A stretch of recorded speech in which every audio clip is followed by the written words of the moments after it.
Hi folks, I am finally back from a 3-day trip to Saua Crepaturii and its beautiful surroundings, just like I teased in the trailer video. And I am really excited to share you the full story and how it unfolded. But before we dive in, let's discuss some major and maybe minor updates for the channel. You already noticed this big thing here. It's my new tent. And there is a rat inside. Do you like it? And of course I will show you this beautiful tent. It's a Nature Hike Cloud 1. Really lightweight tent, and I will definitely make a full review in the next hike for you. And now let's talk about the original plan, about how I planned this video and about our reality. So first of all, this video was recorded on DJI Osmo Action 5 camera that was mounted on backpack mount that I designed and 3D printed by myself on this beautiful 3D printer. So I plan to design more hiking related stuff in the future, so you will have a chance to review how they were used, or how I designed them, and how they are functioning. And after that you can download a 3D model. I will attach my Thingiverse account in the video description. And after that, if you have a 3D printer or a friend with a 3D printer, for example, you can download this 3D model for free and print it by yourself. So what happened? As I said, I attached this camera. There it is. Sorry. Originally I thought that it will be installed like that. It has this small thing that keeps it secure, and I made some angle here. This angle is aimed to align a face of a camera so it looks forward. But what happened in reality? When I put my goods inside the backpack, this strap stretched and camera angle was shifted to the right. And I noticed it too late, so only at the middle of the day one, I did adjustment and put it back, and put it a little bit higher. It's easy to secure it, to secure these screws by your hand. So if you will want to print this mount, keep in mind that it should be attached like here, so a little bit up. In this case, camera will look forward. And even taking in consideration that this camera has some IE chip inside, it doesn't know where your trail is located. So when you are moving, camera shifts from one point to another, and camera do not know that your trail is subject for tracking. So this is why video are extremely shaky. I tried to record a hyperlapse through the entire way, so then I can mount a short video with a quick trail overview, a hyperlapse, and add some extras for a long video. So next time I plan to do next. First, buy a quadrocopter, so I will replace all Google Earth footages that I making currently with shots from drone, and I will of course continue to use this backpack strap mount, but I will not put a camera into hyperlapse mode anymore, and I will use it only on flat surfaces where the result is the best.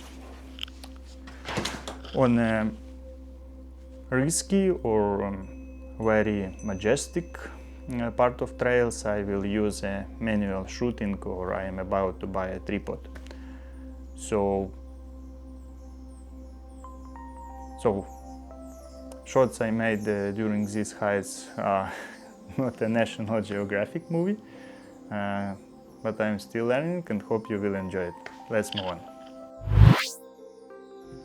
So today we are using Google Earth to explore and visualize the terrain, and Osmand as our primary navigation app.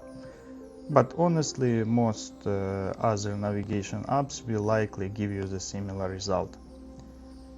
Let's open Google Earth and see where today battlefield is located.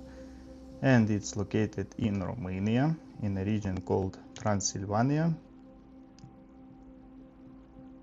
not so far from the Graf's Dracula castle, located in the nearest village called Bran. By the way, let me know in the comments if you would like to know how to map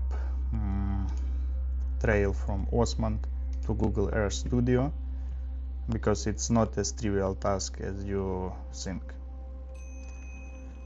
We started our hike in Megura village. This adds a bit of extra elevation gain, since you need to go downhill fast. You can see that short section here in Google Earth.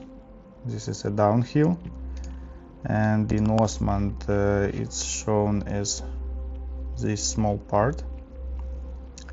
And then return to the village the same way, or by foot, using the same road you used to get into the village. I'm talking about this one, and in Google Earth you can slightly see it here. I choose not to leave my car over the night in the main parking area located on this road. It felt a bit unsafe, not because of people, but because of bears. They can smell food in vehicles and may seriously damage your car, especially at night when no one is around. That said, it's generally safe to leave your car there during the day only. Also keep in mind, it's highly recommended to carry a bear spray while hiking in Romania. Near this crossroad you will find a water source with clean, drinkable water right here.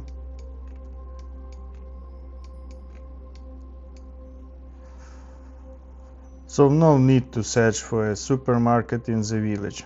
And in Megura itself there is only one restaurant called La Megura, and it's located near the church.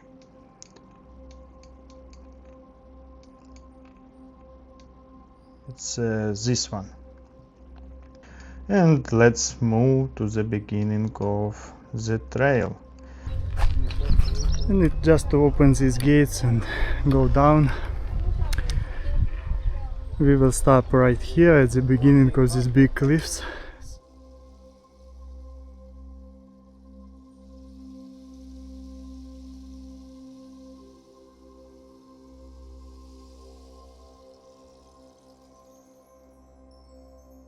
Right after this downhill you will enter the chasms, a beautiful area with towering cliffs and small caves. There is a barrier at the entrance that prevents vehicles from driving into the chasms area. If you are planning a day trip without hiking all the way to Cabana Curmetura, you can park your car around here. It's safe during the day, as the noise and people typically keep bears away. Then you can enjoy a short walk among the cliffs and return to your car the same way. Or in case you want to have a hike, visit Cabana and have a lunch between the mountains, you can also do that. I recommend you to start from this point, visit chasms and hike to the Cabana. Cabana is located here, far away from the peak. Then took a lunch in Cabana. They accept both cards and cash and returned back on another trail that we will discuss a little bit later, but you can see it as well. In Cabana they serve tasty national soup called chorba, which you can enjoy by sitting outside with a beautiful view to the mountains. Or in case of a bad weather, you can sit inside near the fireplace and listen to Romanian songs. For me, it seems like a good one-day round trip for beginners.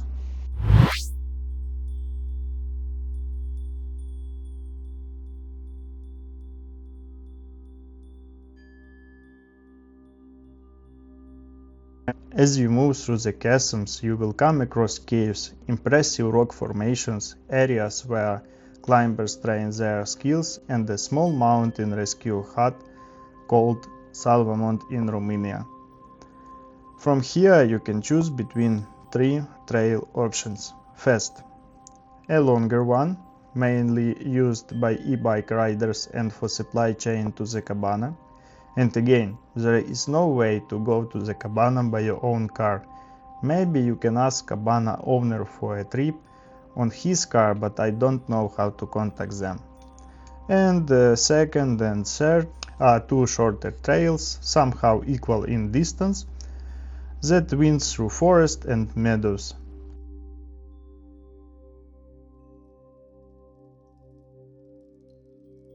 These shorter trails are easy and beginner friendly. The path is clearly marked with fresh signs on rocks and trees, so you will have no trouble reaching to Cabana Curmetura.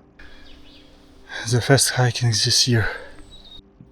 We chose the right one highlighted on the map, and it took us around 3 hours to get to the Cabana Curmetura from the Megura village. There we installed a tent on a dedicated place. I counted at least 10 dedicated places for tents near Cabana at this area. There is also a free drinkable water source and public toilets outside. Drinkable sources are located on the right and on the left. Nope, it was here. Public toilet is located near Cabana and it's located outside somewhere here, but it's not visible on this map. After tent installation, we had a lunch we bought with us in our backpacks, refilled bottles with water, prepared tea and started hike to Saua Crepaturii and Piatra Mică.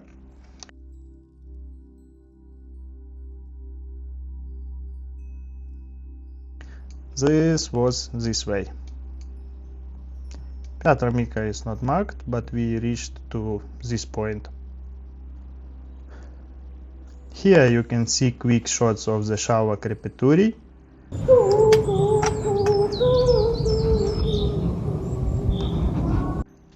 And the trail to Piatra Mică. There are a couple of slopes with chains attached to rocks that helps you to go up in this area. But in general it is easy to pass through and reach the peak. This is all about day 1. We returned to our base camp and had a dinner there. Small recommendation for the night near Cabana is to avoid keeping your food outside of the tent. Better to use a rope and tie up package with the food to the closest tree, a branch for example, as there are foxes nearby that can steal your food and damage backpack. With that said, let's move to the main part of our journey, day 2. Entire trek for day 2 looks like that. A bit not as we planned because we decided to go down outside of known hiking trails. We'll show you more details later.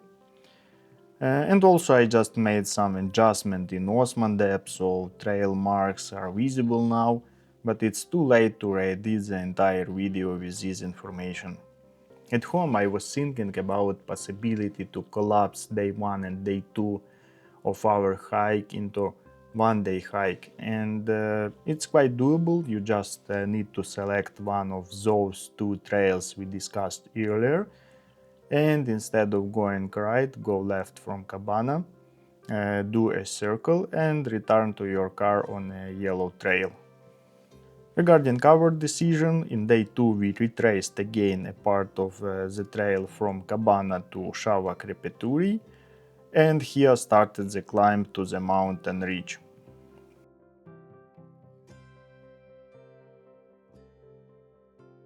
This is how path to ridge looks on Google Earth. It's a steep slope with the chains and so on. The trail is still well marked on trees and rocks, but the terrain becomes more open, less of path is shaded by forest. You see it here, right?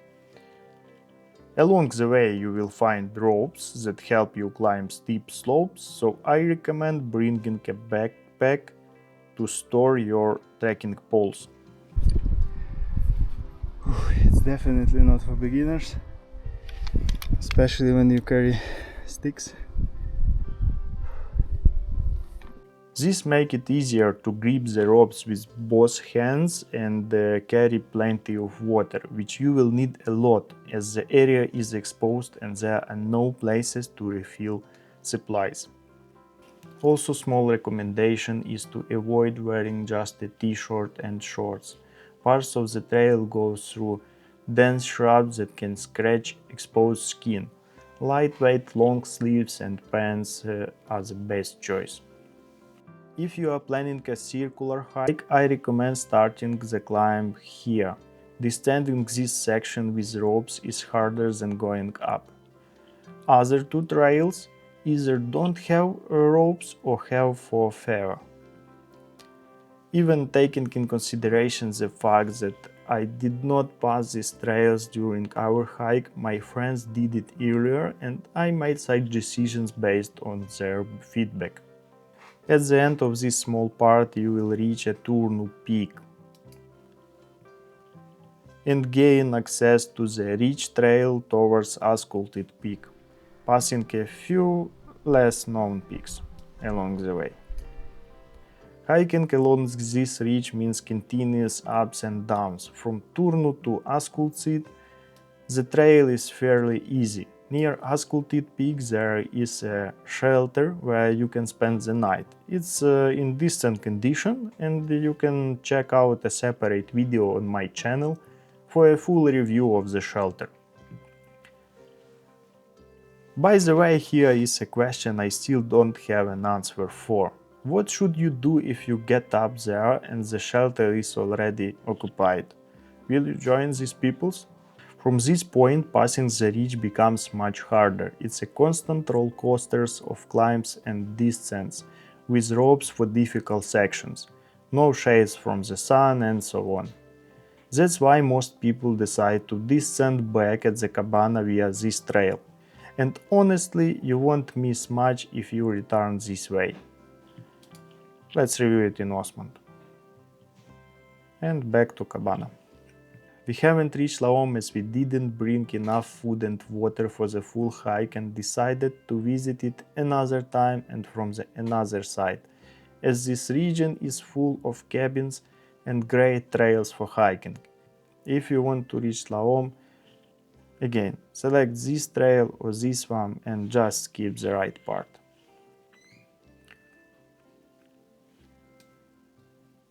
Now for the most interesting part of our hike, we decided descend off trail.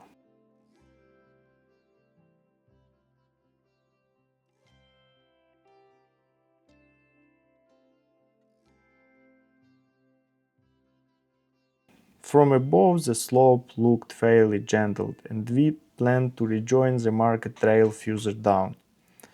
But things didn't go as we expected. The distance turned out to be steep in places with unstable rocky slopes like you see in this video.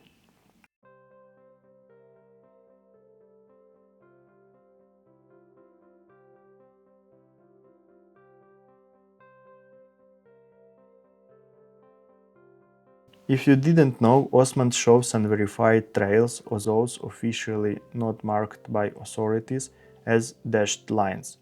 I have also uploaded our accidental off-trail road to Osman, just in case anyone wants to use it or needs it in an emergency. Hope it will be available in Osman soon and will help someone in future. If you ever find you in a similar situation, keep this in mind. Fallen trees make movement difficult, so it's best to stay high as possible and move downhill along the line of fallen trees. That way you will back to the trail at higher point and won't have to climb again. Try to avoid dashed trails during the regular hikes. They are more likely to be overgrown with bushes and blocked by fallen trees. But in an emergency, it's okay to use them. At least you will know someone already passed through there before and you are unlikely to face sheer drops.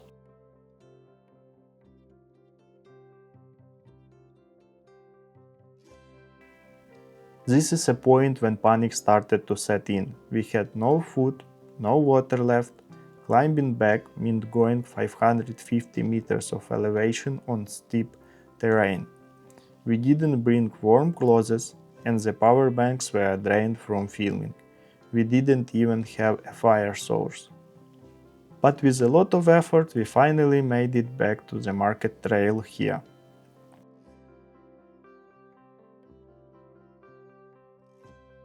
Ironically, instead of shortening the trail, we made it more difficult. The elevation gain and the total duration increased. We returned with sparse roads but were incredibly happy. Only later we did realize how much we had trusted our trekking poles on those difficult descents, sometimes relying on them with our full body weight. That's why it's important to always bring quality poles and avoid cheap, unreliable ones. Nothing special about day 3. By the evening of day 2 we already knew that our hike was nearly over. After a good night's sleep, we packed our things and began our journey home on this yellow trail.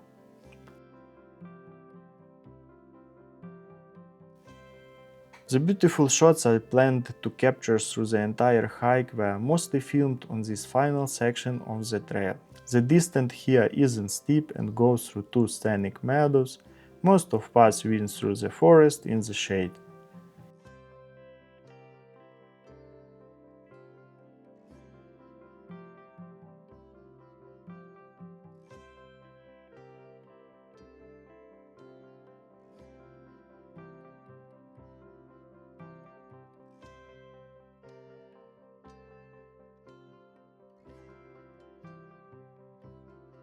The trail ends at the parking lot I showed earlier.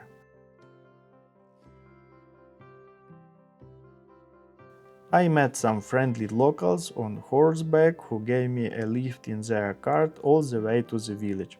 I picked up the car and drove back to the main road where I picked up my friend, and that's how our journey ended. Hope you enjoyed this video, even though it's not perfect. It was a big discovery for me that capturing hiking videos is so hard and buying a good camera is not enough. Okay, we'll stop here.